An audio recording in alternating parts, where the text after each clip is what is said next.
Денеска во јагленокопот Брод Гнеотино на рек Битола се домина ученици кои завршуваат тригодишно средно образование како ракувачи со рударски машини во Општинското средно училиште Таки Даскалово Битола.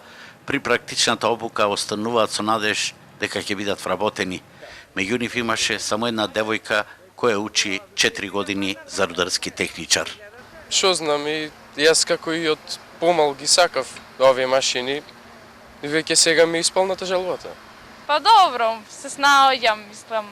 Сепак со машки сум во класот, ама добро е. За жал интересот за ова струка е се помал и во прва и втора година нема запишено ниту еден ученик. Допрва училиштето ќе прави кампања за оваа струка, а логистиката што ја дава рек Битола со облека, храна, превоз и практична едукација очигледно не е доволна. Згора на се, иако има доволно работни места во рек, не постои сигурност дека идните ракувачи со сигурност ќе бидат вработени. Ако не се запослуваат во рек, се запослуваат во фирмите кои работат во рек. Значи малку беа измешани се работите со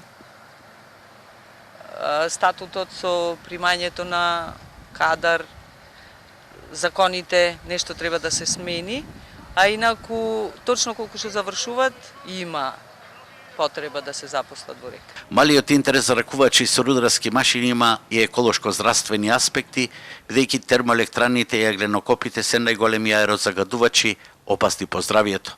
Младите од Битола најчесто заминуваат, а секаде во светот е тренд за затворање на јагленокопите.